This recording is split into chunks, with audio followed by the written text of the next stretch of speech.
بسم الله الرحمن الرحيم. الحمد لله رب العالمين، والصلاة والسلام على أشرف الأنبياء والمرسلين، نبينا وإمامنا محمد وعلى آله وصحبه أجمعين. أما بعد، حياكم الله mes très chers frères et sœurs. Aujourd'hui, le samedi 2 janvier 2021, correspondant au 18 Jumad al-Oula de l'année 1441 de l'Hégire. Je suis très heureux de vous retrouver aujourd'hui afin de poursuivre ensemble, bi'idhnillahi ta'ala, notre étude, j'ai dit 1442 de l'Hégire.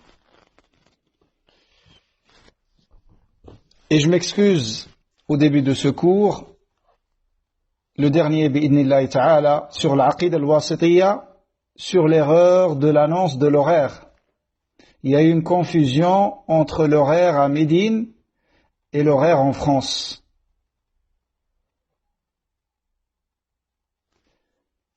Mais khair inch'Allah, pour nos frères et sœurs qui n'ont pas pu assister à cause de cette erreur, il y aura l'enregistrement bi'idhnillahi ta'ala, et qu'Allah nous accorde à tous la science bénéfique et profitable et nous facilite les œuvres pieuses et acceptables.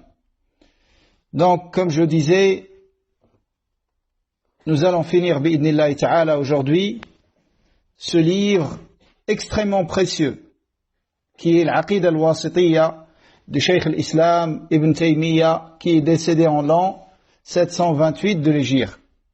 Et comme vous savez, mes frères, la science, c'est pas d'étudier un livre une fois. Et ça suffit pas d'écouter un cours comme celui-là une seule fois. Ça va te donner une culture générale. Et ça va te donner quelques connaissances. Mais si tu veux maîtriser la science et acquérir les bases d'une manière solide, il suffit pas d'écouter une seule fois. Faut écouter tout en prenant des notes et réviser. Et s'il y a la possibilité de discuter sur les sujets qui ont été abordés, que ce soit entre les époux, dans le couple, dans la famille, ou entre frères, ou entre sœurs, qu'on discute les prises de notes, car des fois on peut penser que notre compréhension est bonne, alors que c'est pas le cas. Et ça se dévoile avec l'étude en groupe.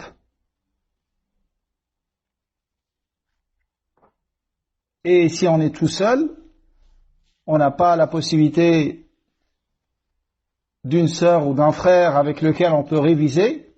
Et comme vous savez, c'est très très important dans la demande de science d'avoir un frère ou une sœur avec lequel on s'entraide dans cette voie. Dans cette voie dans laquelle il y a énormément d'obstacles qui risquent de nous empêcher de poursuivre la quête de la science. Et c'est important d'avoir un ami avec lequel on s'entraide dans cette voie, bi'idhnillahi ta'ala. Et qu'à chaque fois que l'un faiblisse, l'autre le rappelle à l'ordre, bi'idhnillahi ta'ala. Donc on a vu dans le cours précédent la position de Ahl-Sunnah wal Jama'a. On va faire une petite révision exprès en attendant que d'autres frères et sœurs rejoignent le cours bi'idhnillah. Mais rapide. Donc, on a vu la position de Ahl-Sunnah wal Jama'a par rapport aux nobles compagnons radiyallahu anhum, également par rapport aux membres de la famille de notre prophète alayhi salatu wassalam qu'on appelle Ahlul Bayt. Et on a vu la définition des compagnons et qui sont la famille du prophète alayhi salatu wassalam. et que tous les deux, ils ont des droits de plus que le droit à chaque croyant sur nous. Également, on a parlé des discordes qui ont eu lieu entre les compagnons radiyallahu anhum, et quelle est la position de Ahl-Sunnah wal Jama'a par rapport à ces discordes. Et on a vu la catégorie de ce qui est rapporté de ces discordes. Les récits qui sont rapportés par rapport aux discordes qui ont éclaté entre les compagnons radiyallahu anhum, on a vu qu'il y a des choses qui sont complètement mensongères et d'autres qui ont une base vraie mais qui a eu des rajouts et des falsifications. Et ce qui a été rapporté, c'est des interprétations et non pas les faits eux-mêmes. Et ce qui est authentique de ces discordes, alors les compagnons on croit que les compagnons ne sont pas à l'abri de tomber dans un péché, mais ils sont les croyants les plus à même d'être pardonnés, pour plusieurs raisons qu'on a vues. Premièrement, à cause de leur foi et de toutes leurs bonnes œuvres dans l'islam, également à cause de leur ancienneté dans l'islam. C'est les premiers dans l'islam, et les mérites qu'Allah subhanahu wa ta'ala nous a relatés parmi leurs mérites dans le Coran, ou que le prophète alayhi salam nous a cités dans le Sunna. Et ainsi ils représentent la meilleure génération de cette communauté. Et également les œuvres qu'ils ont eues d'une manière exclusive dans l'islam, telles que leur participation aux côtés du prophète alayhi salatu wassalam dans les différentes batailles, telles que la bataille de Badr, la bataille de Uhud et les autres batailles. Ça, personne ne peut avoir après eux. Également, à cause de leur sincérité et de leur repentir de leurs péchés, car ils étaient élevés par le prophète alayhi salatu wassalam, qui lui-même se repentait chaque jour plus d'une centaine de fois, comme dans une version. Le prophète alayhi salatu wassalam se repentait plus d'une centaine de fois par jour. Et même dans une assise, des fois, il comptait combien de fois il faisait le repentir, alayhi salatu wassalam. Les compagnons comptaient 70 fois et plus.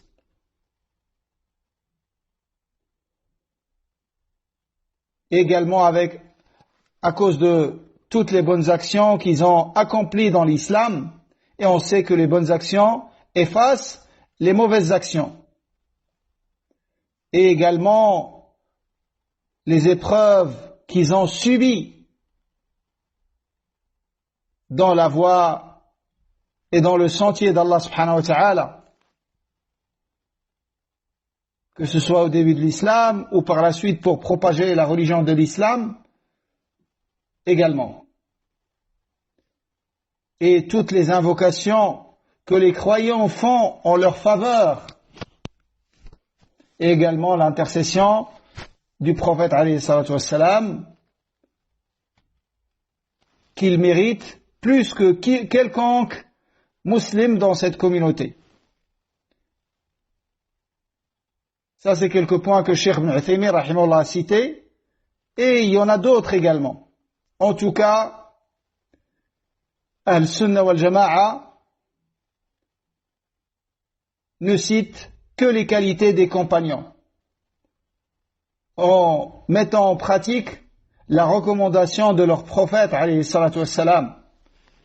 Et dans les discordes qu'il y a eu entre eux, on sait que la vérité est unique, bien évidemment, mais que tous ils étaient sincères dans la recherche de la vérité et de la bonne position, et qu'ils avaient le niveau de faire les efforts d'interprétation, et que ceux qui n'étaient pas dans la bonne position, ils seront quand même récompensés une seule fois. Qu'Allah agrée tous les compagnons de notre prophète, alayhi salatu wassalam. Donc aujourd'hui, on va commencer le cours de cette soirée en parlant des prodiges. Les prodiges des croyants et des vertueux.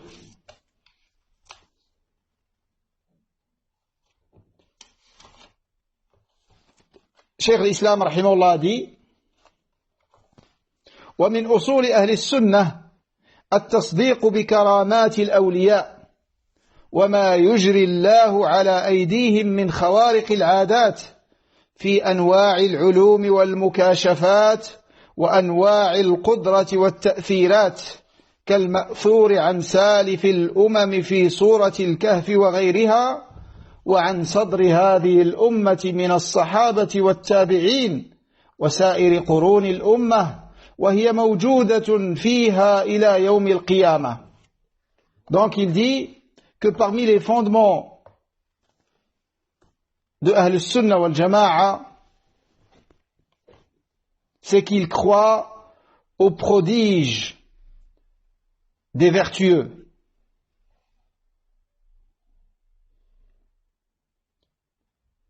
Parmi leurs principes fondamentaux, c'est qu'ils croient en l'existence des prodiges qu'on appelle karamat,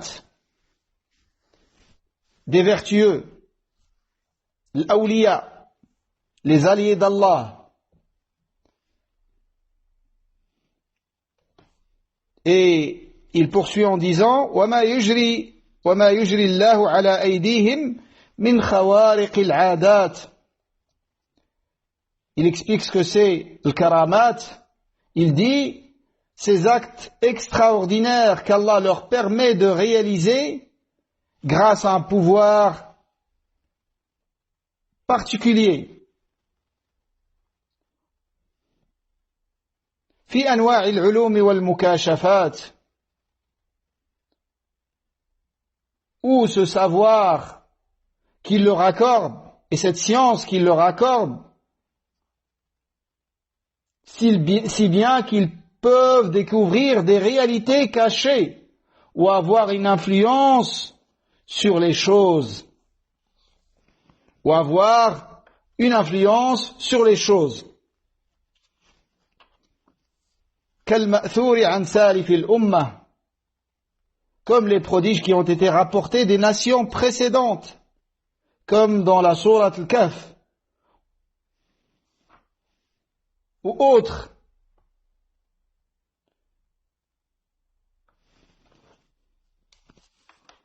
وعن صدر هذه الأمة من الصحابة والتابعين, également comme ce qui a été rapporté des premières générations de cette communauté, les compagnons et leurs successeurs, et également les êtres muslimines de cette communauté. وهي موجودة فيها إلى قيام الساعة.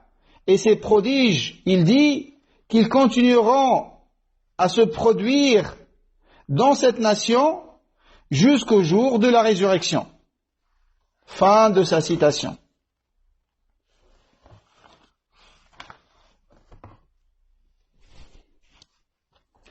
Donc, Ahl-Sunnah wal Jama'a, les gens qui s'attachent à la Sunna et qui se réunissent autour d'elle, affirment que les prodiges, les karamats des vertueux existent. Et ils se basent dans cette affirmation sur plusieurs textes du livre d'Allah et de la sunna de son prophète alayhi salatu wassalam. On va voir des exemples.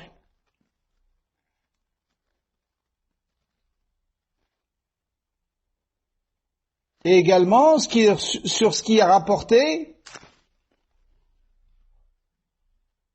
des gens de toute époque. Le fait d'avoir assisté à des choses qui sortent de l'ordinaire, qu'on appelle karama. Et ça, contrairement aux sectes égarées qui, toujours deux extrémités. C'est une règle dans tous les fondements de l'aqida, dans tous les principes fondamentaux de l'aqida.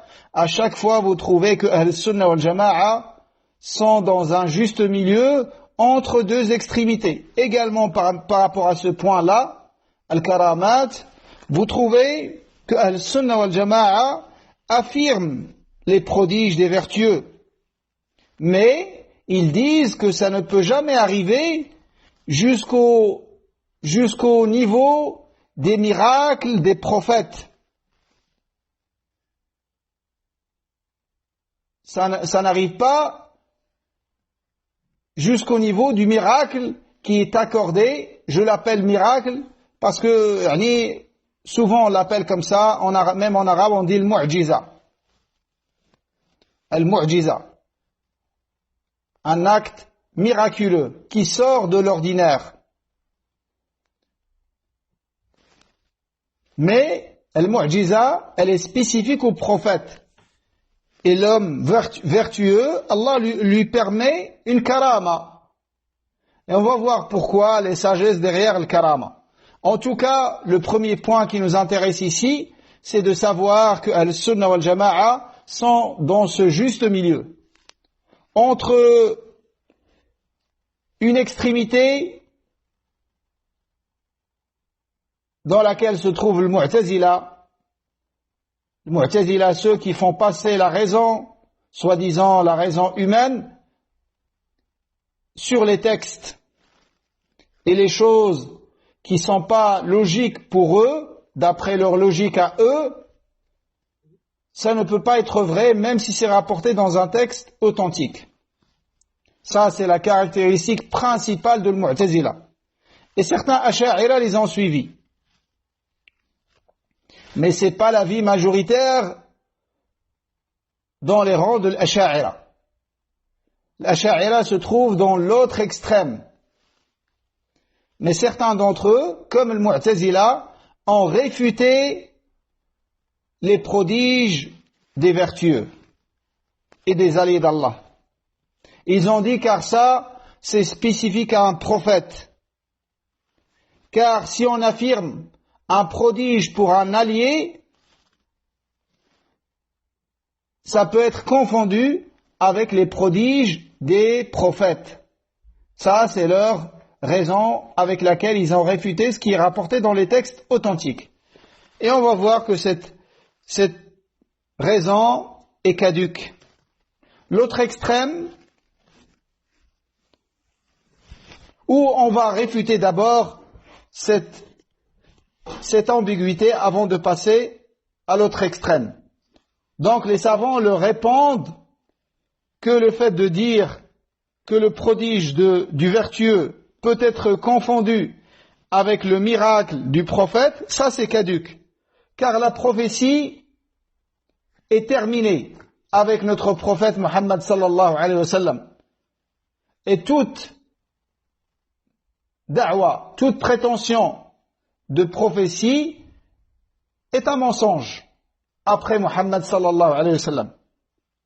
Deuxièmement, ils leur disent que les prodiges sont rapportés dans toutes les nations. Comment réfuter une chose qui est rapportée dans toutes les nations et que dans toutes les nations, ils ont assisté à des choses comme ça? Et rien dans la raison et dans la logique ne permet de réfuter un prodige. Allah, il permet ce qu'il veut à qui il veut. Troisièmement, et ça c'est l'élément le plus important, c'est que le miracle du prophète est accompagné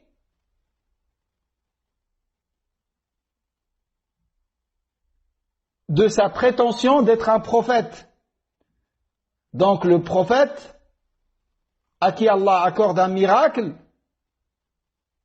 il le fait voir aux gens tout en leur disant qu'il est prophète d'Allah.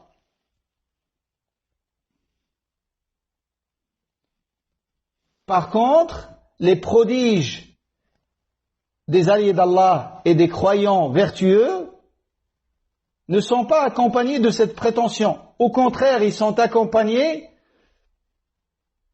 du fait d'être dans le suivi du prophète. Et non pas, ils disent qu'ils sont des prophètes. Et il suffit qu'ils disent qu'il est prophète pour qu'on sache que c'est un charlatan, c'est un imposteur, c'est un menteur, avec le premier point que nous avons vu. Que le dernier des prophètes est Mohammed sallallahu alayhi wa sallam.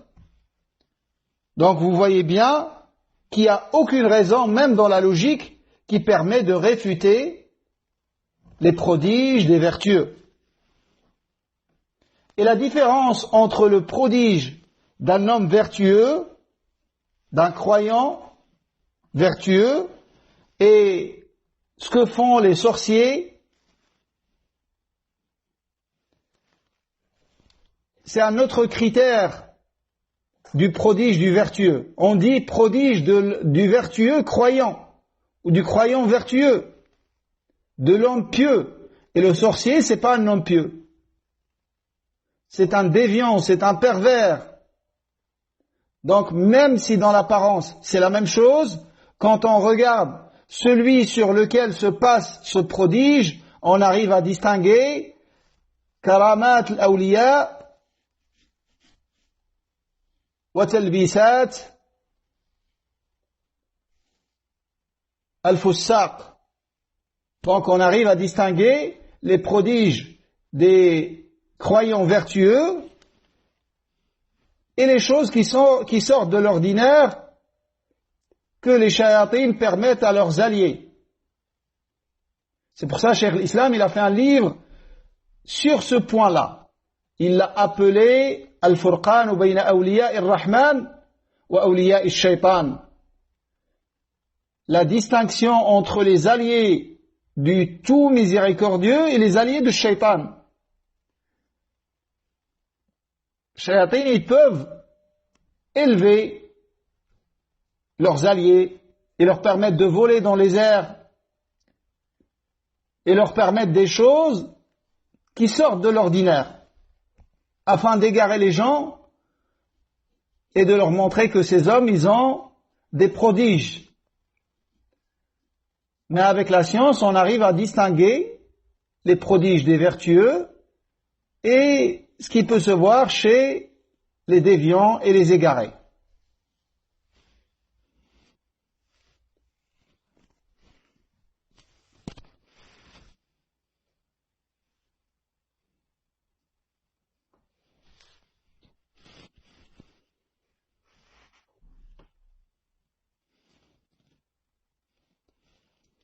Donc ça, c'est le premier extrême. Le deuxième extrême, c'est ceux qui ont exagéré dans l'affirmation du prodige pour l'homme vertueux.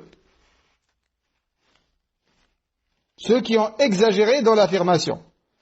Donc Al-Sunnah, ils ont affirmé tout en réfutant la ressemblance entre les prodiges des vertueux et les miracles des prophètes. Les Mu'tazila et certains Asha'ira ont réfuté d'une manière absolue tous les prodiges pour les vertueux. Et d'autres Asha'ira et Sofiya également, ils ont exagéré dans l'affirmation des prodiges et ils en ont fait comme les miracles pour les prophètes. Et vous savez qu'il y a certains Sofis qui croient que les alliés d'Allah peuvent arriver à un niveau supérieur au niveau des prophètes. Wal-'iyadhu billah.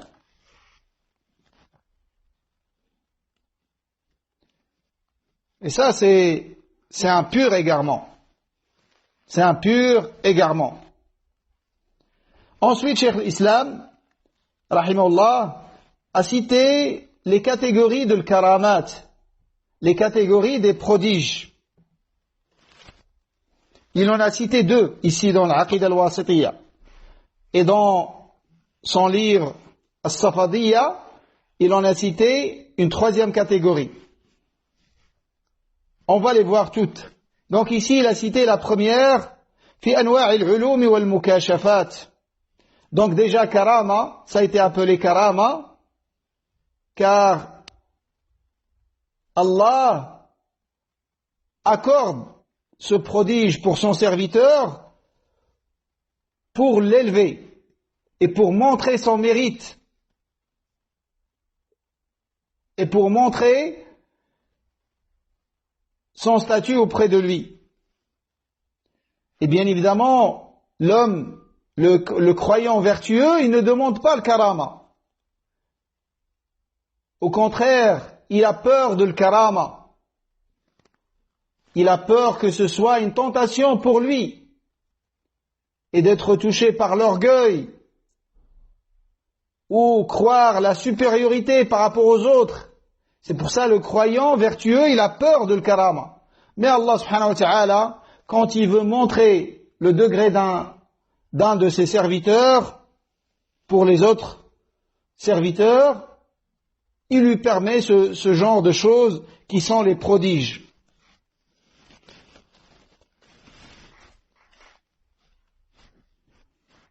Et les prodiges, ils arrivent pour les alliés d'Allah, comme on a vu. Comme Allah Azza wa Jalla dit, Ala inna awliya Allahi la khawfun alayhim wa la hum yahzanun. Alladhina amanu wa kanu yattaqun.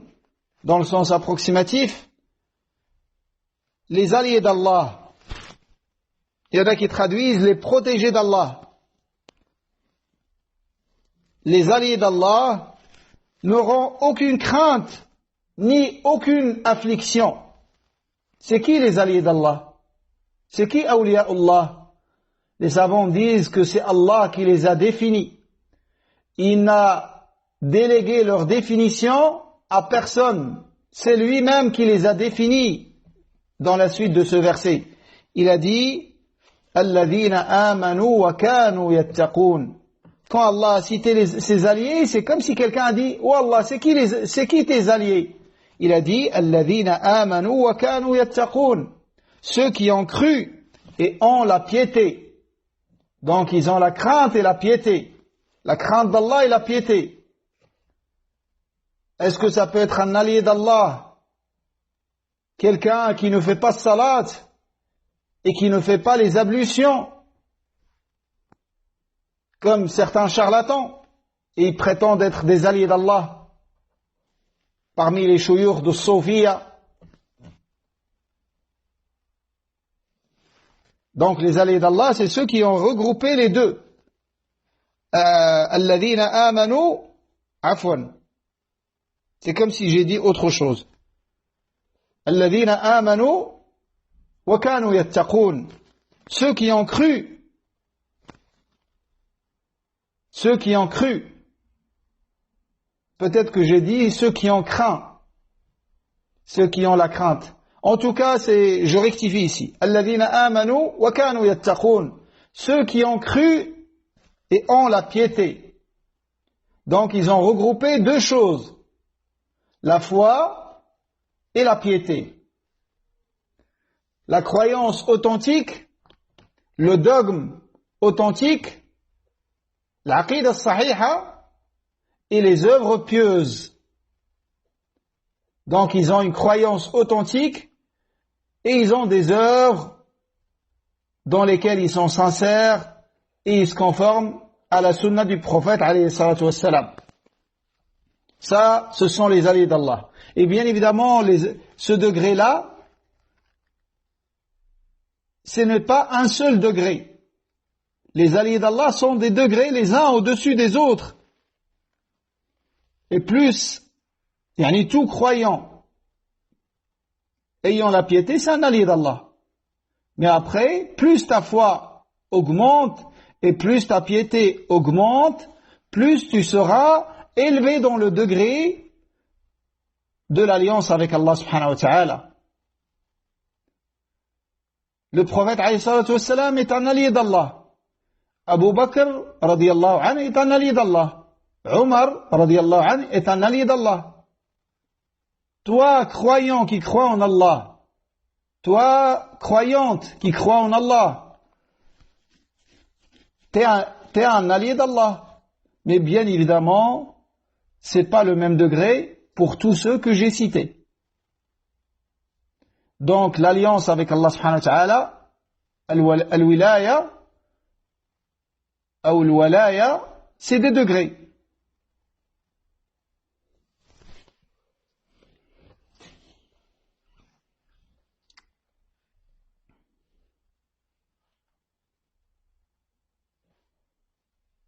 Donc c'est Allah, comme a dit Cheikh l'Islam. Il a dit parmi ce que Allah leur permet, ce que Allah leur permet de réaliser. Donc c'est Allah qui permet le prodige à son serviteur pour une sagesse. Contrairement à ceux qui ont dit que c'est l'allié qui arrive à ce prodige par lui-même. Non, c'est Allah subhanahu wa ta'ala qui lui permet cela. Et ça, c'est très précis dans la parole de Cheikh l'Islam Ibn Taymiyyah. Et après, il a cité, comme je vous ai dit, deux catégories parmi les karamat, parmi les prodiges. La première catégorie, il a dit fi anwa'il ulum wal mukashafat. في أنواع العلوم والمكاشفات. Et ça, c'est la première catégorie. C'est-à-dire, cette science qu'Allah accorde à certains de ses alliés, et ce savoir qu'il peut lui accorder, qu'il ne donne pas à autres.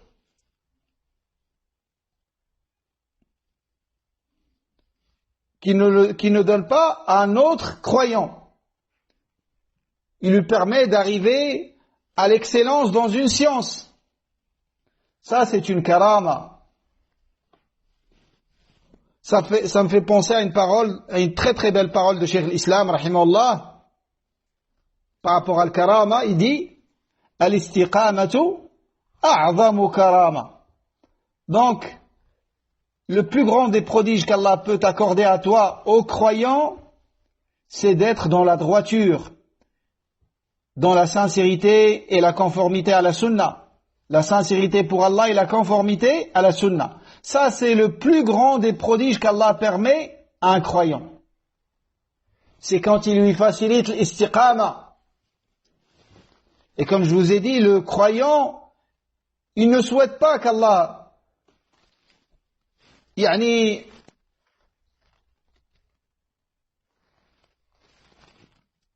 il ne souhaite pas qu'Allah subhanahu wa ta'ala lui accorde un prodige, car il a peur de ça. Car ça peut être une tentation, et que les gens vont l'élever. C'est pour ça, Uwais al-Qarani, rahimahullah, et je pense qu'on a parlé de lui à plusieurs reprises, ce tabi'i qui est entré dans l'islam pendant le vivant du prophète alayhi salatu wassalam, mais à cause de sa mère, il n'a pas pu se rendre auprès du prophète alayhi salatu wassalam à Médine. Il est resté au Yémen. Il s'occupait de sa mère.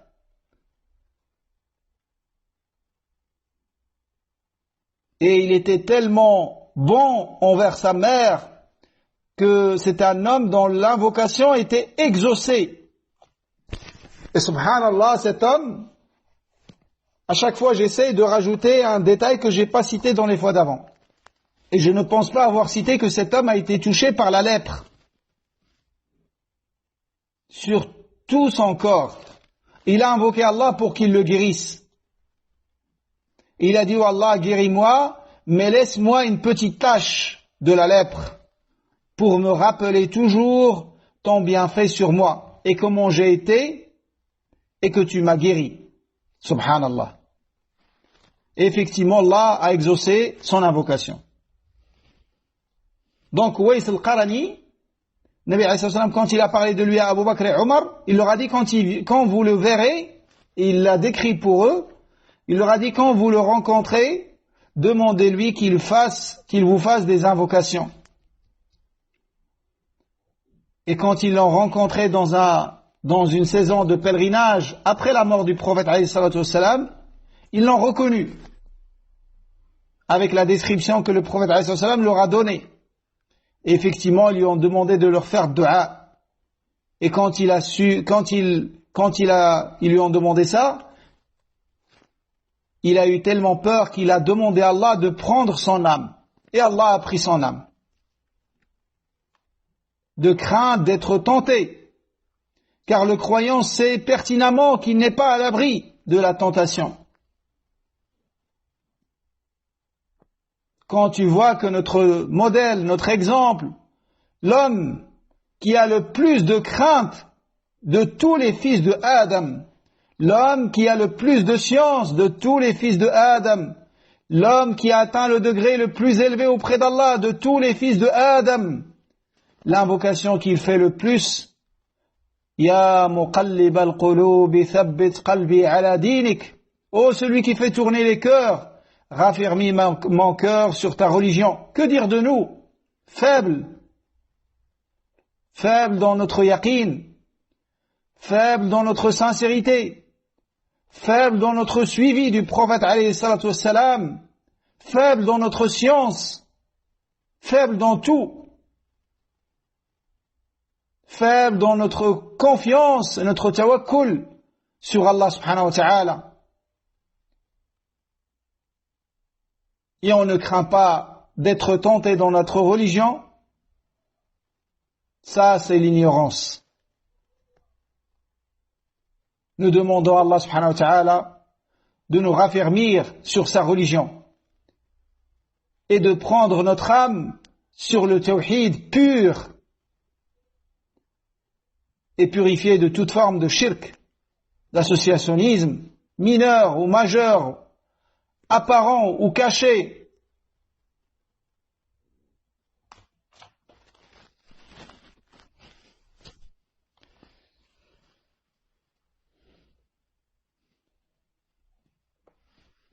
Donc, la première catégorie de ces prodiges, c'est dans la science.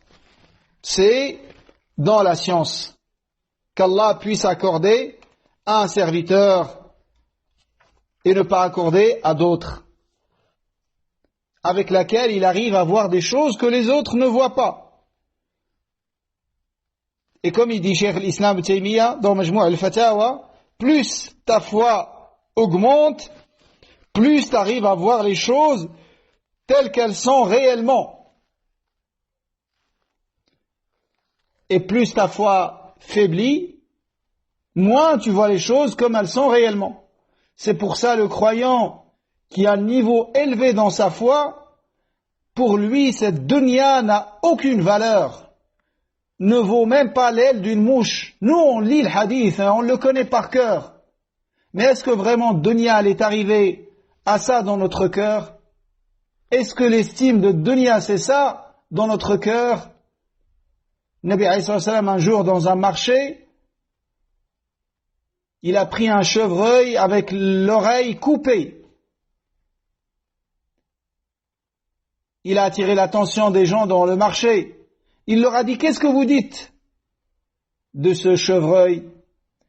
Ils ont dit, ô messager d'Allah, s'il n'avait pas l'oreille coupée, il n'aurait pas de valeur pour nous. Alors que dire qu'il a une oreille coupée? Et ça, c'est un défaut majeur. Ça, c'est pas accepté dans l'udhiyya ni dans l'aqiqa. Ça, c'est parmi les défauts importants. Une bête sans oreille, c'est un défaut important.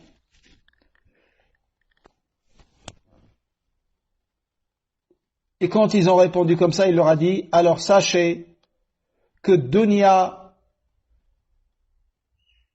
ne vaut même pas, que dunya pour Allah est moindre que ce chevreuil pour vous. La valeur de dunya pour Allah est moindre que la valeur de ce chevreuil pour vous, que personne ne veut même gratuitement. Car au début, il leur a dit, qui veut ce chevreuil contre un dirham, une pièce en argent? Ils ont dit non, messager d'Allah, on ne le veut pas. Même s'il avait son oreille, on n'aurait pas payé cette somme. Un dirham en argent, c'est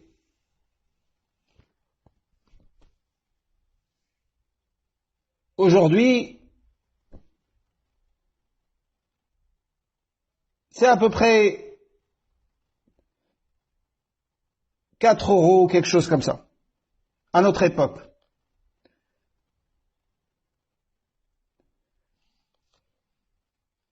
Donc, ça, c'est la science qu'Allah accorde, qui permet aux croyants de voir les choses telles qu'elles sont réellement.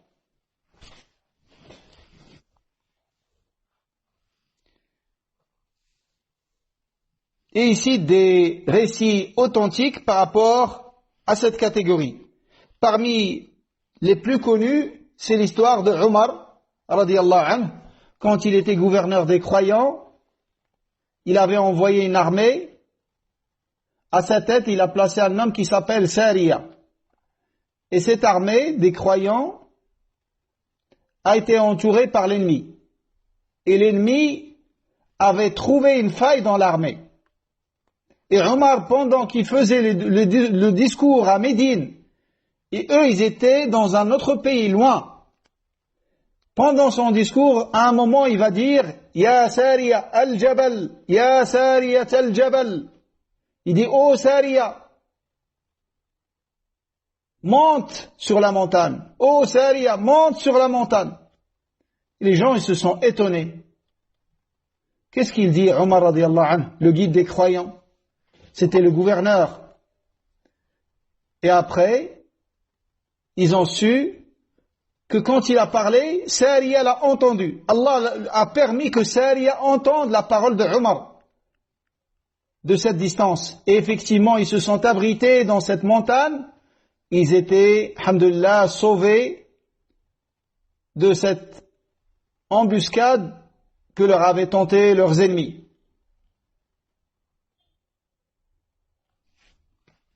Et ça, c'est des choses qui sortent de l'ordinaire, qu'Allah peut accorder à certains de ses croyants pour montrer leur statut. La deuxième catégorie qu'il a citée, وأنواع القدرة والتأثيرات. يعني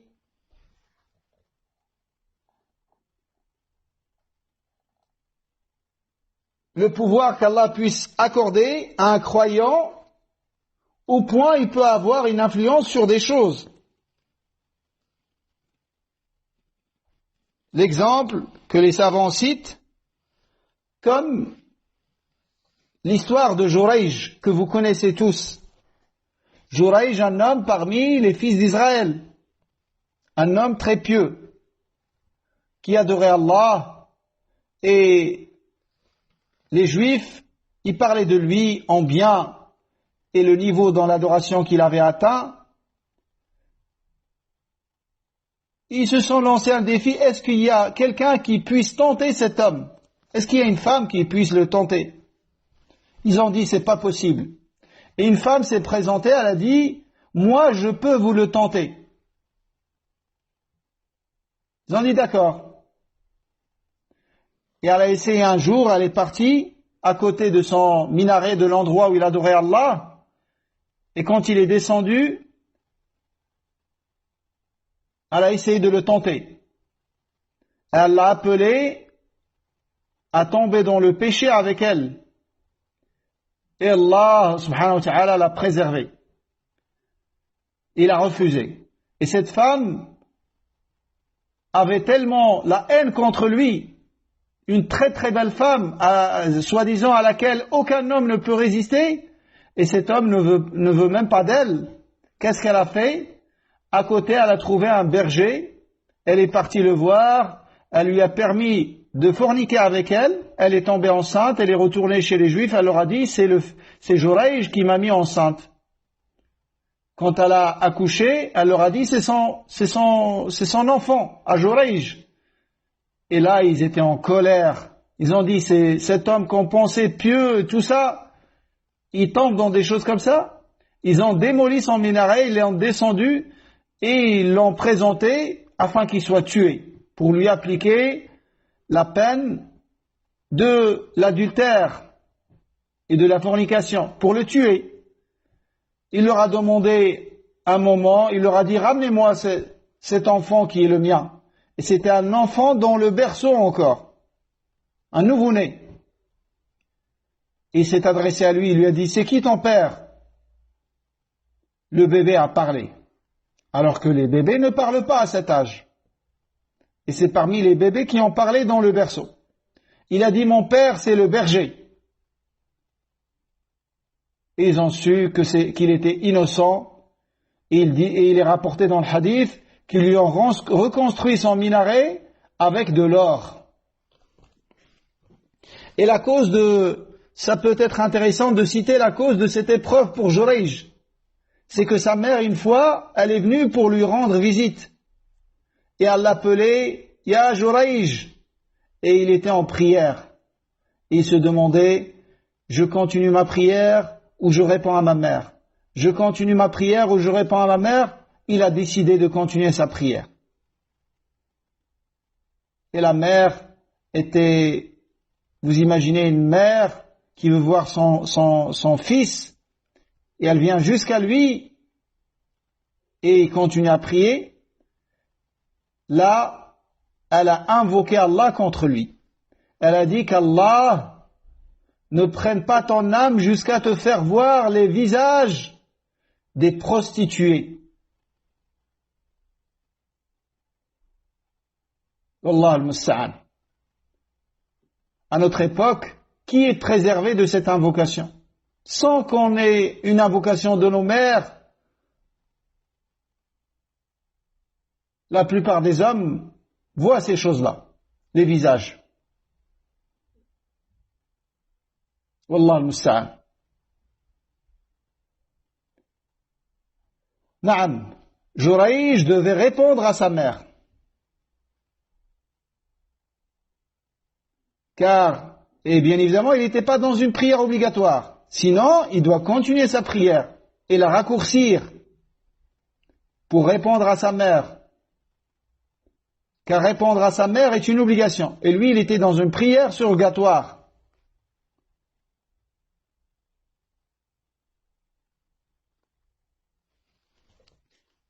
Et Allah a exaucé l'invocation de sa mère. Il a subi cette épreuve, mais après, elle s'est terminée avec un de ses prodiges. Et Allah a montré son statut élevé auprès de lui.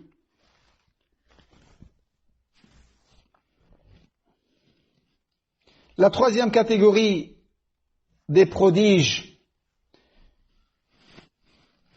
des croyants vertueux, que Cheikh l'Islam, comme je vous ai dit, a cité dans As-Safadiyya, c'est le fait d'être capable de se passer des besoins humains.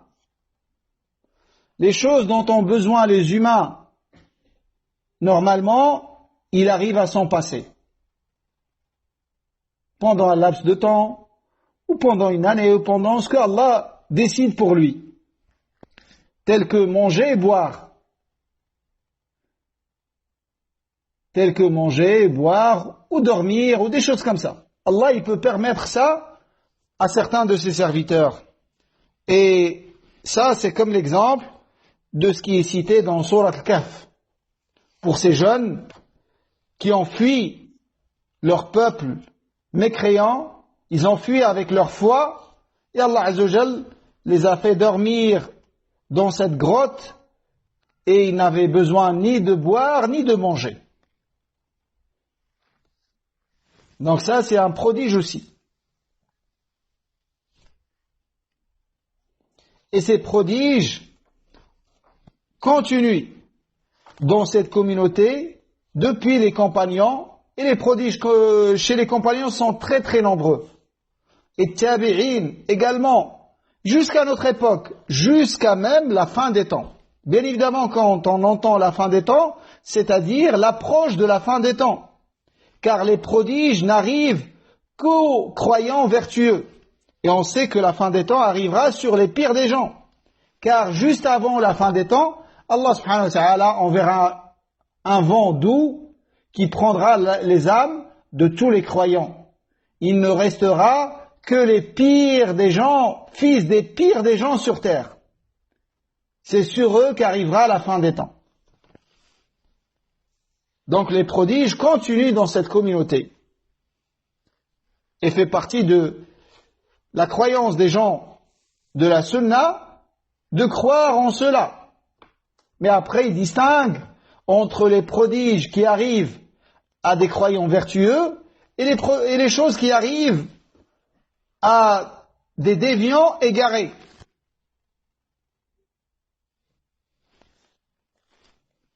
C'est pas toute personne qui vole dans les airs ou qui marche sur la mer un allié d'Allah, dans le sens d'une parole de Cheikh Islam Taymiyyah. Ça peut être un sorcier. Et celui qui marche sur la mer, si tu es à côté, tu récites Ayat al-Kursi,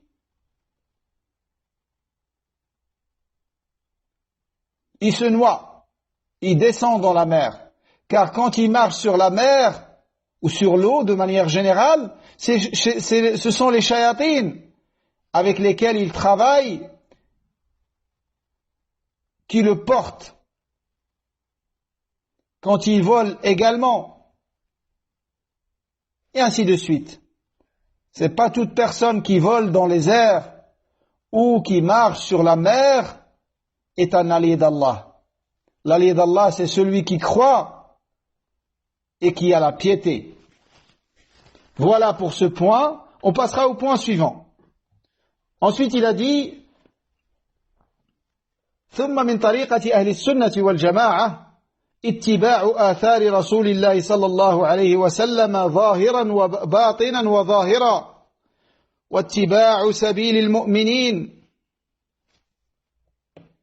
واتباع سبيل السابقين الأولين من المهاجرين والأنصار واتباع وصية رسول الله صلى الله عليه وسلم حيث قال عليكم بسنتي وسنة الخلفاء الراشدين المهديين من بعدي تمسكوا بها وعضوا عليها بالنواجذ وإياكم ومحدثات الأمور فإن كل بدعة ضلالة.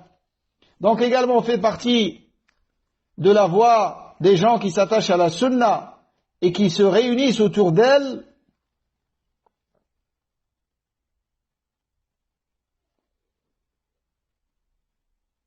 la croyance,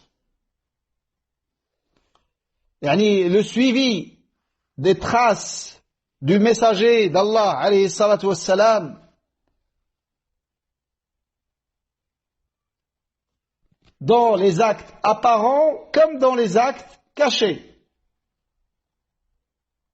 Dans les actes apparents comme dans les actes cachés. Et ils suivent également le chemin des premiers de cette communauté parmi les muhajirin et les ansar, parmi les immigrés et les auxiliaires.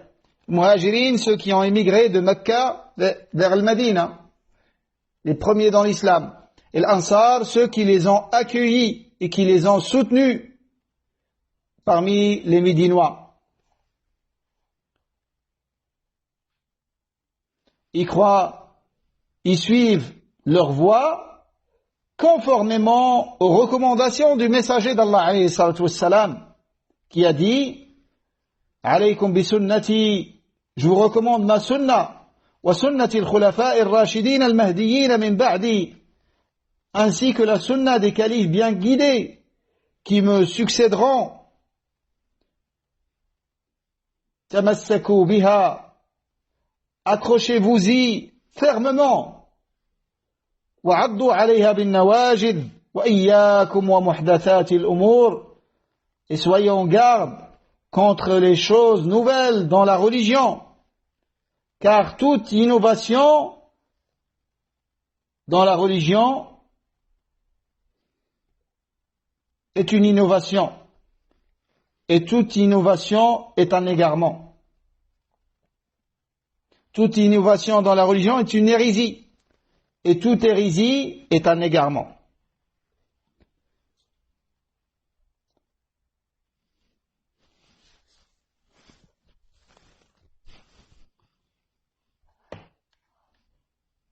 les savants ont divergé par rapport à qui sont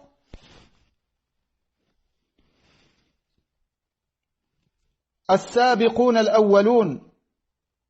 C'est qui les premiers? Qu'est-ce qui est visé par les premiers dans l'islam? Il y en a qui ont dit, c'est ceux qui sont entrés dans l'islam avant le pacte de l'Hudaybiyah, avant le traité de l'Hudaybiyah. Et c'est le choix de Cheikh l'Islam Ibn Taymiyyah. D'autres ont dit, c'est ceux qui sont entrés dans l'islam avant la conquête de Mecca. Et d'autres ont dit, c'est ceux qui ont participé dans la bataille de Badr uniquement, qui sont visés par les premiers dans l'islam. Et d'autres, le quatrième et dernier avis,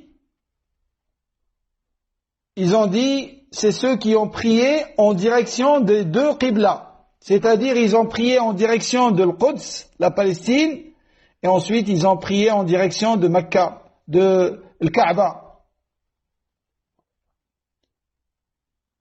Donc, ils ont prié vers la première Qibla, et ils ont prié vers la deuxième. Et il n'y a aucune contradiction en réalité entre ces avis. Tous ceux qui sont cités sont les premiers dans l'islam. Mais bien évidemment, il y en a qui sont plus anciens que les autres. Ceux qui ont prié vers les deux Qibla sont plus anciens que ceux qui sont entrés dans l'islam avant le pacte de l'Hudaybiyah. Et ceux qui sont entrés dans l'islam avant le pacte de l'Hudaybiyah sont plus anciens que ceux qui sont entrés dans l'islam avant la conquête de Mecca. Et ainsi de suite. Mais tous, ils rentrent dans cette appellation sans aucun doute, mais les degrés ne sont pas les mêmes. Donc fait partie de la voie de Ahl-Sunnah wal Jama'a de suivre le prophète alayhi salatu wassalam dans notre apparence et dans notre intérieur. Dans notre apparence et dans notre intérieur. C'est-à-dire dans les adorations apparentes et dans les adorations qui sont cachées, telles que les adorations du cœur. Dans tout ça, on suit le prophète alayhi salatu wassalam et on suit ses nobles compagnons, qu'Allah les agrée tous. Comme le Nabi alayhi salatu wassalam nous a dit dans le hadith. ويعلمون أن أصدق الكلام كلام الله وخير الهدي هدي محمد صلى الله عليه وسلم وشر الأمور محدثاتها وكل محدثة بدعة وكل بدعة ضلالة ويعلمون أن أصدق الكلام كلام الله. Également on fait partie de la voie des gens qui s'attachent à la sunna et qui se réunissent autour d'elle. Ils savent que les paroles les plus véridiques sont les paroles d'Allah et que la voie la plus droite est celle de son prophète alayhi salatu wassalam. Et ils accordent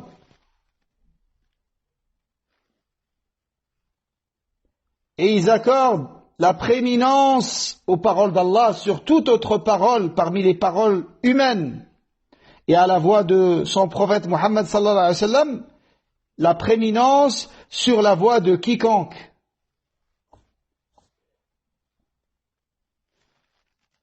ولهذا سموا أهل الكتاب والسنة وسموا أهل الجماعة لأن الجماعة هي الاجتماع وضدها الفرقة وإن كان لفظ الجماعة قد صار اسما لنفس القوم المجتمعين. C'est pour ça qu'ils sont appelés les gens du livre et de la sunna. Les gens du livre et de la sunna. Ou les gens de l'jama'a. Ceux qui s'attachent au groupe. Car le terme al-jama'a désigne le fait de se rassembler. de s'unir, qui est le contraire de la division. Et ce, même si le terme jama'a désigne aujourd'hui un groupe de gens rassemblés.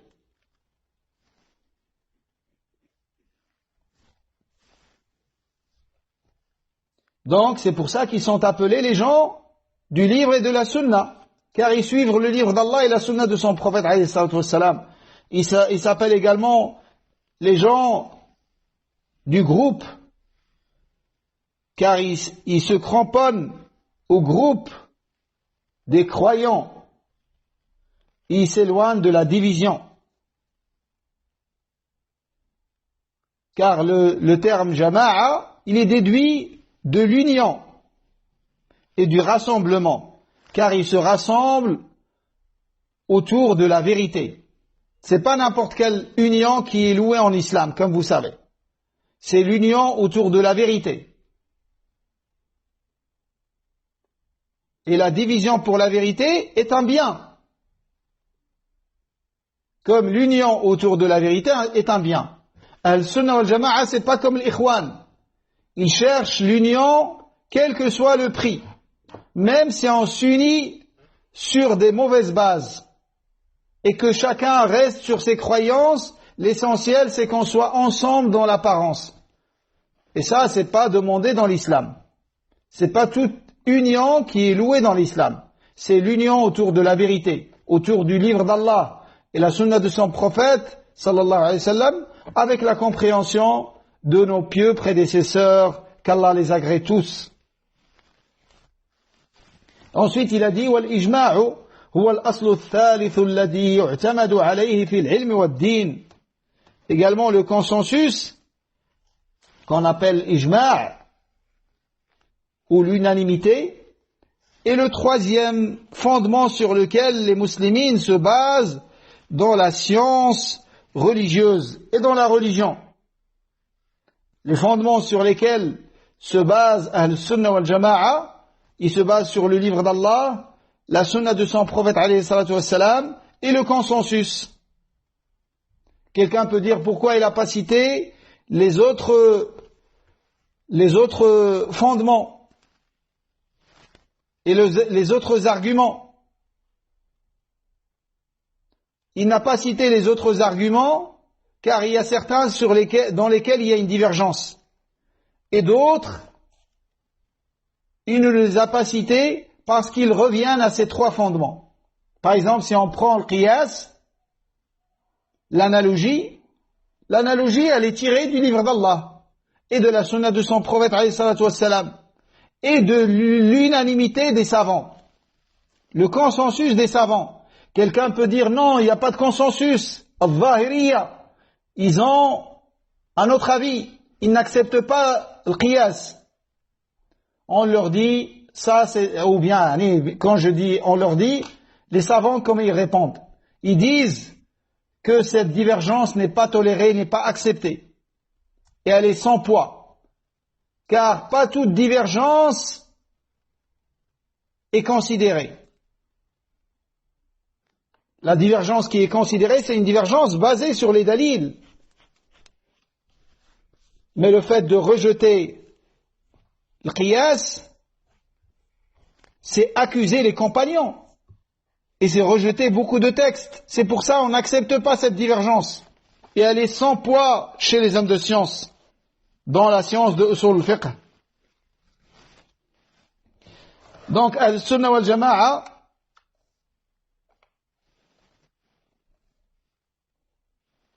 يزنون بهذه الأصول الثلاثة جميع ما عليه الناس من أقوال وأعمال باطنة وظاهرة مما له تعلق بالدين.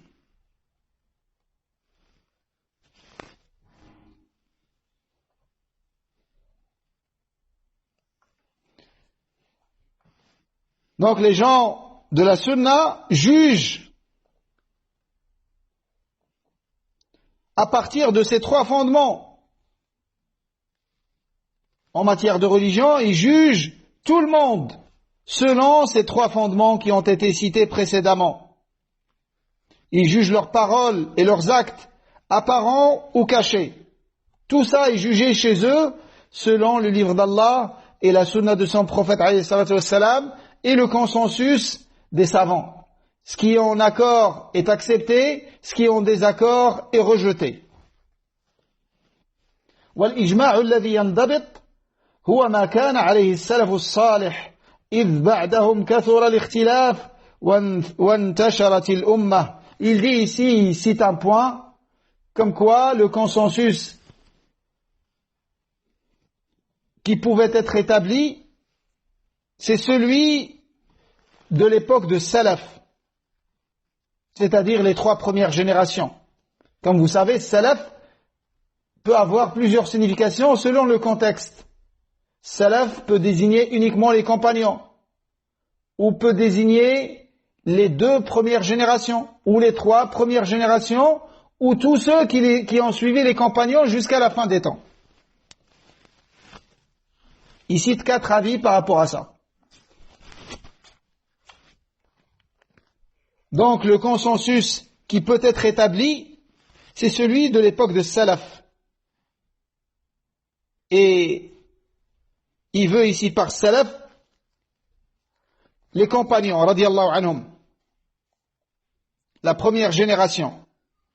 Car c'est ce consensus qui pouvait être déterminé.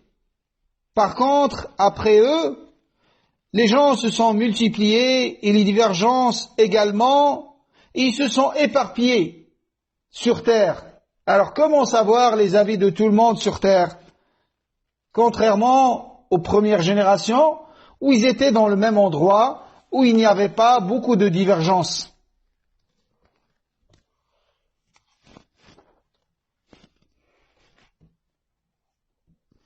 Ensuite, et ça c'est le dernier point, bi'idnillah, ensuite il a parlé, qu'Allah lui fasse miséricorde, il a parlé des bons comportements, du bon comportement de Ahl Sunnah wal Jama'a. Donc là, c'est un dernier point dans lequel il va parler du bon comportement de manière générale. Il a commencé avec un des meilleurs bons comportements, qui est ordonner le convenable et interdire le blâmable. L'amru bil ma'rouf wa nahyu 'anil munkar, qu'on peut traduire également par l'incitation à la vertu et la condamnation du vice et du mal. Donc ça, c'est sans aucun doute parmi les meilleurs des comportements. Et Allah a loué cette communauté avec cette caractéristique. Kuntum khayra ummatin ukhrijat lin-nas ta'muruna bil ma'ruf wa tanhauna 'anil munkar. Vous étiez la meilleure des communautés qu'on a fait sortir pour les gens, Vous ordonnez le convenable et vous interdisez le blâmable. Donc cette communauté, c'est la meilleure des communautés tant qu'elle pratique cette obligation. L'amr bil ma'ruf wa nahy 'anil munkar. Elle n'a pas été louée pour ses origines, ou pour sa descendance, ou pour sa couleur de peau, ou pour leur taille. Ils étaient loués pour l'amr bil ma'ruf wa nahy 'anil munkar.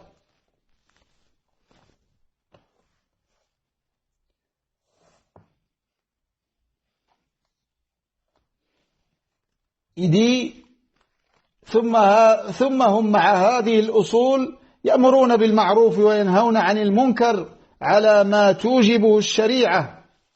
Et avec tout ce qui a précédé, il dit rahimahullah que parmi les principes, avec tous les principes mentionnés précédemment, les gens de la sunna incitent les autres à la vertu et condamnent le mal selon ce qu'impose la religion. C'est-à-dire, non pas selon ce qu'impose leur passion. Il suffit pas d'ordonner un bien et d'interdire un mal. Il faut le faire avec science et avec sagesse et avec patience et avec indulgence. Il suffit pas d'ordonner la vertu, d'ordonner le bien et d'inciter à la vertu. Il faut le faire avec les autres conditions qui sont citées dans la législation. C'est pour ça qu'il a dit selon ce qu'impose la religion et non pas selon ce qu'impose la passion. Parce que des fois, on peut ordonner un bien, mais c'est une vengeance en réalité. Ou blâmer un mal, mais c'est une vengeance en réalité.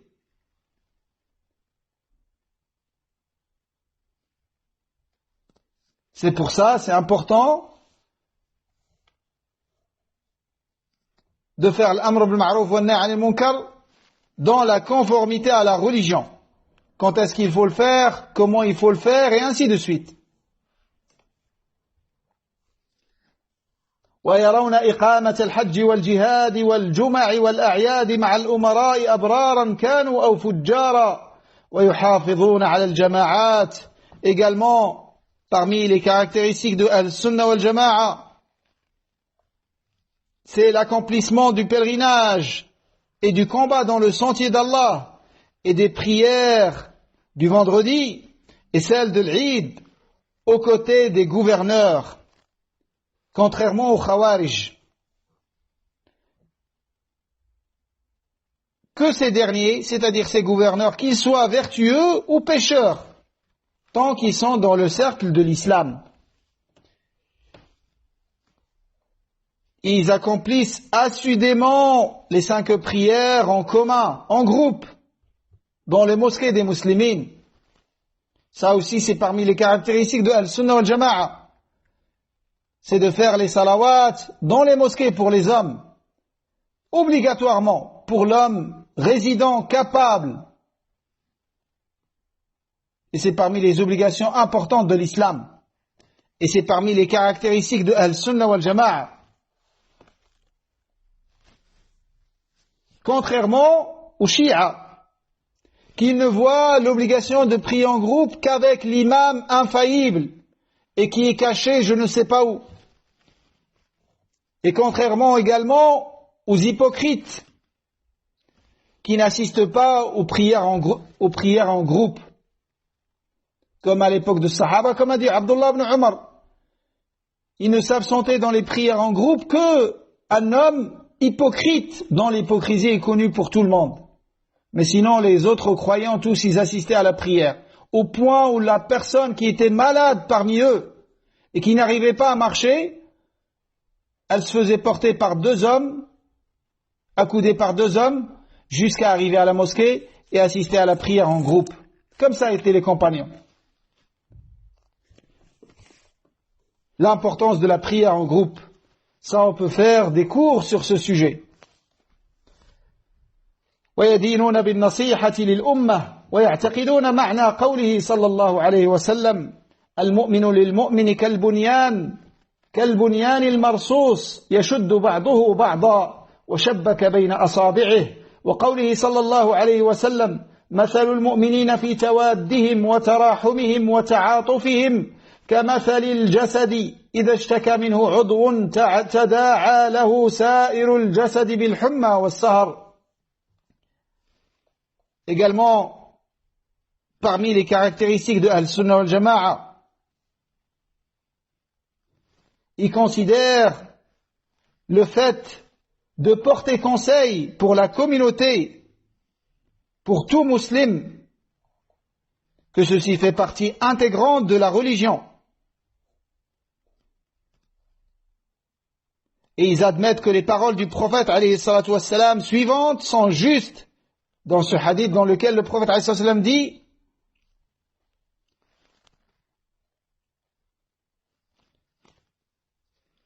les croyants sont entre eux semblables à l'édifice dont les parties se soutiennent les unes les autres. Allahu Akbar, Allahu Akbar, qu'est-ce qu'on est loin de ces textes, qu'Allah nous pardonne. Et je parle que de ma personne. Et chacun connaît mieux son cas.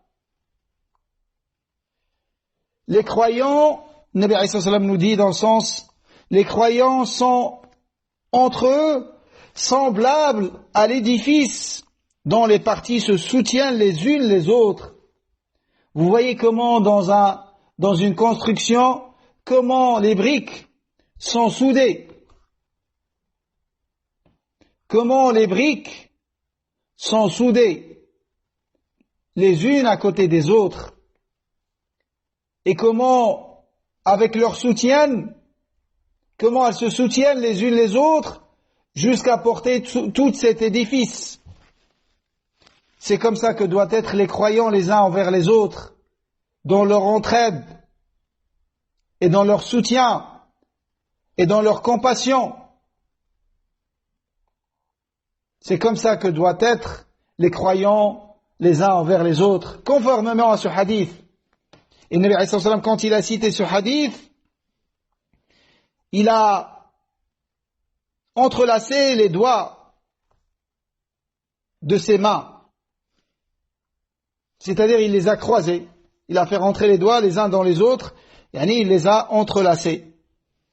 Également dans l'autre hadith, dans lequel Nabi alayhi salam dit, les croyants sont dans leur affection, leur clémence et leur amitié réciproque semblable à un seul corps.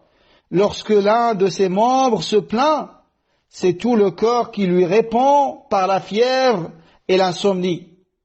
Vous voyez quand vous êtes touché par une fièvre, quand vous tombez malade, est-ce que uniquement le membre qui est touché par la maladie qui devient fiévreux et qui a la douleur, ou c'est tout le corps? C'est ce que le Nabi alayhi salam nous donne comme exemple et comme parabole de la relation qu'il doit y avoir entre les croyants. Dans leur affection, dans leur clémence, dans leur amitié, dans leur amour réciproque, ils doivent être ainsi. ويأمرون بالصبر عند البلاء والشكر عند الرخاء والرضا بمر القضاء. De même, les gens de Al-Sunnah wal Jama'a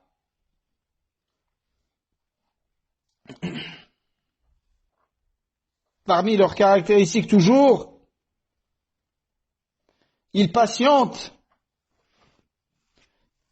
face aux épreuves qui sont menées à subir, qui sont amenés à subir.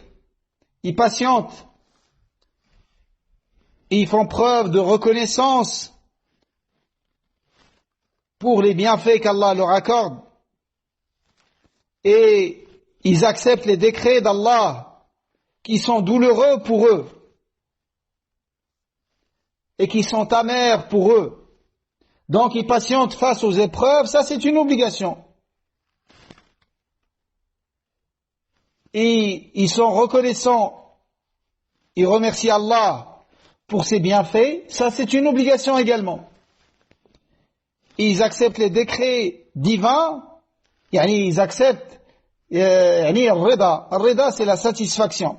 Ils sont satisfaits des décrets d'Allah, quand bien même ils sont douloureux et amers. Et ça, c'est pas une obligation, c'est recommandé.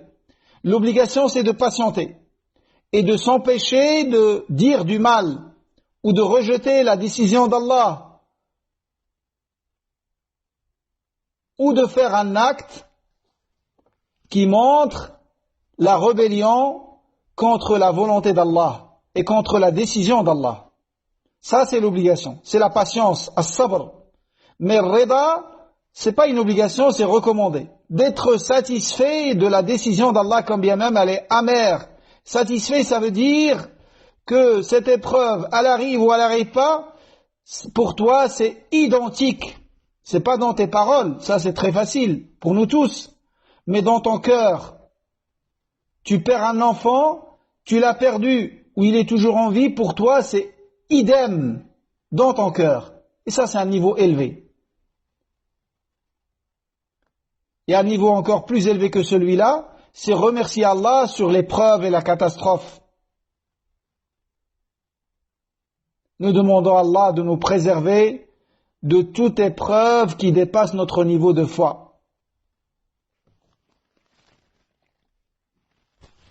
ويدعون إلى مكارم الأخلاق ومحاسن الأعمال ويعتقدون معنى قوله صلى الله عليه وسلم Akmalul mu'minina imanan ahsanuhum khuluqa. Également, ils appellent les gens au noble caractère et à réunir en eux les plus belles des qualités et à avoir le meilleur des comportements et à accomplir les œuvres les plus méritoires. Ils croient en la justesse des paroles du prophète alayhi salatu wassalam dans ce hadith dans lequel il dit les croyants akmalul mu'minina imanan, les croyants dans la foi est la plus parfaite, ahsanuhum khuluqa. Les croyants dans la foi est la plus parfaite sont ceux dont le caractère est le plus noble. Comme a dit Cheikh l'Islam, il a résumé ce hadith en disant celui qui te dépasse dans le comportement, il te dépasse dans la foi. Et bien évidemment, le comportement ici, comprenez bien ce que je vais dire. C'est très très très important. C'est très très très important. Le comportement, c'est pas uniquement le comportement avec la créature. Le comportement, c'est le comportement d'abord avec le Créateur, at-tawhid. Celui qui n'a pas de tawhid, il n'a pas de comportement. Le comportement, deuxièmement, c'est le comportement avec le messager et la législation. L'innovateur n'a pas de comportement. Et celui qui délaisse les ordres du prophète alayhi salatu wassalam pour quelqu'un d'autre, il n'a pas de bon comportement. Et en troisième lieu, le comportement avec la créature qui est très important. C'est pas pour minimiser de sa valeur, mais pour placer chaque chose à sa place. Car beaucoup de gens, quand ils voient quelqu'un souriant, gentil avec les gens, ils disent il a un bon comportement alors qu'il n'a pas de tawhid, il n'a pas de sunnah. C'est un mubtadi'. Celui-là, il n'a pas de bon comportement. Mais celui qui a l'aqida authentique et qui suit la sunna, il est le plus à même d'avoir le bon comportement. Wallahi, wallahi, on peut faire du tort à ce manhaj avec notre mauvais comportement et avec notre dureté qui n'est pas à sa place. La dureté, quand elle est utilisée à sa place, c'est une sagesse. Mais la règle de base, rappelez-vous toujours, dans la da'wa, c'est la douceur et non pas la dureté. La dureté, c'est comme un médicament, utilisé dans les moments où il faut. Ils sont pas très nombreux. Le plus souvent, on doit avoir recours à la douceur. Quelqu'un qui est ignorant, et qui aime la religion, il veut faire des efforts, il trouve ces égarés de tablir, il sort avec eux. Avec son ignorance, il pense bien faire. On ne se comporte pas avec lui comme une tête de tablir qui a fait les pactes d'allégeance au Pakistan et qui sort depuis 50 ans et qui déteste les salafiyyin. Bien évidemment, c'est pas la même chose. Le premier, on le prend avec sagesse et douceur. Et on lui montre, on l'invite, si on peut, chez soi, et lui montrer la vérité de la meilleure des façons, pour l'aider à l'accepter. Car on le remplit de shubuhat vis-à-vis de toi, c'est la vie. On lui montre que t'es dur, que tu ne connais que la dureté. Et quand tu te comportes avec lui de cette manière, tu ne fais que confirmer ce que les têtes de tablir leur disent. Et ça, tu peux l'appliquer par rapport aux autres. Donc, il faut faire une différence entre les têtes et quelqu'un qui est leurré, quelqu'un qui est ignorant, qui ne sait pas.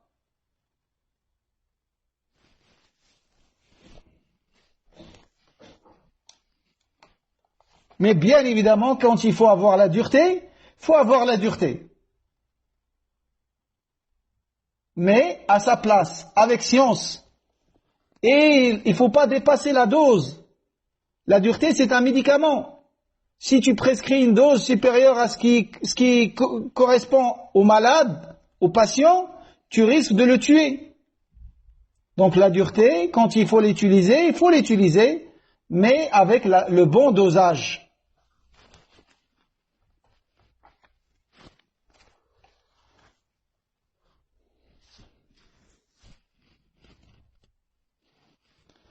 ويندبون إلى أن تصل من قطعك وتعطي من حرمك وتعفو عن من ظلمك. Également, Al-Sunnah wal-Jama'a, ils incitent les musulmans à maintenir leurs liens de parenté, même avec ceux de leurs proches qui les auraient rompus, et à donner à celui qui l'aurait privé, et à pardonner à celui qui l'aurait traité injustement. Regardez ces nobles caractères. Wallah, si on doit s'arrêter, je vois que le temps passe très très vite. Si on doit s'arrêter sur chaque point a une grande importance dans ces paroles. À entretenir les liens de parenté, à donner à celui qui t'a privé et à pardonner à celui qui était injuste envers toi. ويأمرون ببر الوالدين وصلة الأرحام وحسن الجوار والإحسان إلى اليتامى والمساكين وابن السبيل والرفق بالمملوك. Également, ils incitent à la piété filiale et à maintenir les liens du sang et à être de bons voisins, à bien traiter les orphelins, les pauvres et les voyageurs dans le besoin et à la bienveillance avec les esclaves. وَيَنْهَوْنَ عَنِ الْفَخْرِ. Maintenant, il va citer des mauvais comportements. Il a dit وَيَنْهَوْنَ عَنِ الْفَخْرِ وَالْخُيَلَاءِ وَالْبَغِي وَالِاسْتِطَالَةِ عَلَى الْخَلْقِ بِحَقٍّ أَوْ بِغَيْرِ حَقٍّ. Et à l'inverse, il condamne la fierté, la mauvaise fierté. La mauvaise fierté, c'est de chercher à s'élever sur une personne avec la parole et montrer que tu es meilleur qu'elle avec la parole. Ça s'appelle al-fakhr en arabe. Il y a autre chose qui s'appelle al-khuyala. C'est la même chose mais avec les actes. Chercher à s'élever au-dessus des autres avec tes actes, ça s'appelle al-khuyala. Donc Al-Sunnah wal-Jama'a, il condamne tout ça. La fierté, l'orgueil, l'injustice et l'istitala. L'istitala, c'est les représailles. Il condamne également les représailles. L'istitala, c'est l'agression. Il condamne également l'agression, que ce soit par vengeance ou non. C'est-à-dire que ce soit quelqu'un qui t'a fait du mal ou qui ne t'a rien fait. Car agresser les gens, même ceux qui t'ont fait du mal, ça c'est une forme de mauvaise fierté. Et les agresser sans qu'il t'ait rien fait, ça c'est une transgression. C'est une transgression. Donc Al-Sunnah wal-Jama'a, ils appellent au pardon. Et si tu dois prendre ton droit, prendre uniquement ton droit. Et ne pas agresser et dépasser. Même vis-à-vis de quelqu'un qui t'a fait du mal, le maximum que tu puisses, c'est de reprendre ton droit. Et ne pas lui faire du mal supérieur à celui qui t'a fait. Et pardonner, bien évidemment, est meilleur. Et pire encore, l'agression sans raison valable. ويأمرون بمعالي الأخلاق وينهون عن سفسافها. Ils incitent les gens au plus noble des qualités, tout en se préservant des qualités les plus viles et de la bassesse. Ils appellent les gens aux qualités les plus nobles. Il leur ordonne de se préserver des qualités les plus viles. وكل ما يقولونه ويفعلونه من هذا وغيره فإنما هم فيه متبعون للكتاب والسنة وطريقتهم هي دين الإسلام الذي بعث الله به محمدا صلى الله عليه وسلم. Et dans tout ce qu'ils font ou disent, ils suivent le livre d'Allah et la sunna de leur prophète alayhi salatu wassalam, leur unique voie étant la religion de l'islam avec laquelle Allah a envoyé Muhammad sallallahu alayhi wa sallam aux hommes. لكن لما أخبر النبي صلى الله عليه وسلم أن أمته ستفترق على 73 فرقة كلها في النار إلا واحدة وهي الجماعة. وفي حديث عنه أنه قال هم من كان على مثل ما أنا عليه اليوم وأصحابي. Mais cependant, le prophète sallallahu alayhi wa sallam a annoncé que sa communauté se divisera en 73 sectes, tout en enfer, à l'exception d'une seule, qui est Al-Jama'a. Il a décrit en disant, il s'agit de ceux qui suivront la voie qui est la mienne aujourd'hui et qui est celle de mes compagnons. Ceux qui seront comme je suis aujourd'hui ainsi que mes compagnons. Ceux qui suivront la voie sur laquelle je suis aujourd'hui ainsi que mes compagnons. Ça, c'est le groupe sauvé. C'est le Jama'a. Comme le Nabi alayhi salam a dit.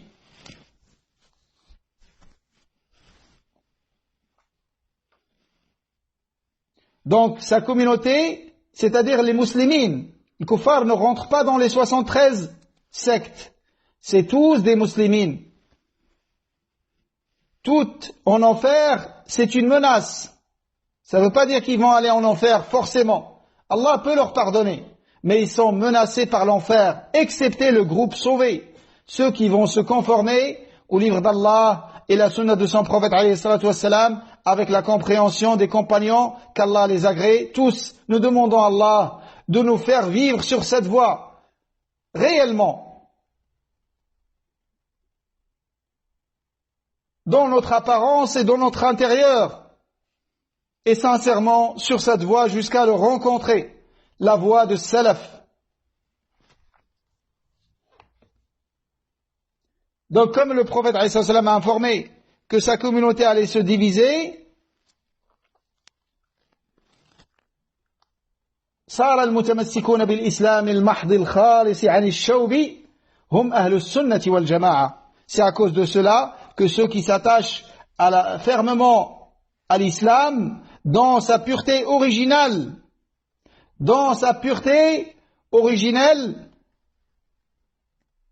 l'islam qui est préservé de toute innovation, ce sont eux, Ahl-Sunnah wal-Jama'a. Et parmi eux se trouvent les véridiques, As-Siddiqoun, Wash-Shuhada, les martyrs, Was-Salihoun, les vertueux, mais aussi les hommes qui guident et éclairent les musulmans, ceux dont les mérites sont vantés. Parmi eux se trouve, il a cité un terme qui est l'abdal, qui est utilisé par Sophia pour désigner leur shuyukh de Turuqiyya, et que certains savants peuvent utiliser pour montrer que c'est des hommes qui sont des alliés d'Allah. Donc c'est comme un synonyme des alliés d'Allah quand c'est utilisé par quelqu'un parmi Al-Sunnah wal-Jama'a. Et également parmi Al-Sunnah wal-Jama'a, les savants de référence que les musulmans tous, d'une manière unanime, considèrent comme des bien guidés, tels que les 4 imams, l'imam Malik, l'imam Ahmad, l'imam Abu Hanifa, l'imam Shafi'i et les autres. Ils sont tous sur la voie de Al-Sunnah wal-Jama'a.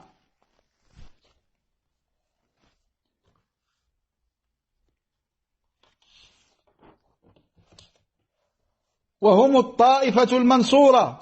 Et ceux qui ont été cités précédemment, c'est eux qui constituent le groupe victorieux, الطائفة المنصورة, dont le prophète alayhi salatu wassalam a dit لا تزال طائفة من أمتي على الحق منصورة لا يضرهم من خالفهم ولا من خذلهم حتى تقوم الساعة. Dont le prophète alayhi salatu wassalam a dit à leur sujet, un groupe de ma nation sera toujours victorieux et sur la voie de la vérité. Ceux qui l'abandonneront ne lui feront aucun tort, c'est-à-dire à ce groupe, ceux qui l'abandonneront, c'est-à-dire ceux qui l'abandonneront parmi Al-Sunnah, pas plus que ceux qui s'opposeront à lui parmi les innovateurs et ce jusqu'au jour de la résurrection. Donc personne ne peut faire du mal, comme dans ce hadith. Aucun ne peut leur faire du tort, que ce soit ceux qui les abandonnent parmi Ahl-Sunnah eux-mêmes. Ils ne les soutiennent pas dans leur combat contre les innovateurs, ou ceux qui s'opposent à eux parmi les innovateurs. Personne de tout cela ne peut leur nuire, ne peut leur faire du tort, afwan. Et regardez, le Nabi sallallahu alayhi wa sallam a dit, la yadurruhum. Il n'a pas dit, la yu'dhihim. Ils peuvent leur faire du mal, mais ils ne peuvent jamais être la cause de leur égarement, car Allah les maintient fermes dans leur religion. Et ça, c'est très très important. Et il a terminé cette risala avec cette dua, il a dit, Nas'alullah an yaj'alana minhum, wa an la yuzira qulubana ba'da idh hadaha, wa an yahaba lana min ladunhu rahmah, innahu huwal wahhab, wallahu a'lam. وصلى الله على محمد وآله وصحبه وسلم تسليما كثيرا. Nous implorons Allah de nous placer parmi eux et de ne pas faire dévier nos cœurs après qu'il nous ait guidés.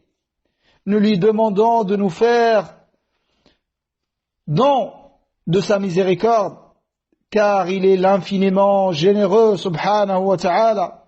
Et Allah est mieux informé que quiconque, que la paix et les éloges d'Allah couvrent Muhammad sallallahu alayhi wa sallam, ainsi que sa famille et ses compagnons. Et ainsi se termine cette risala.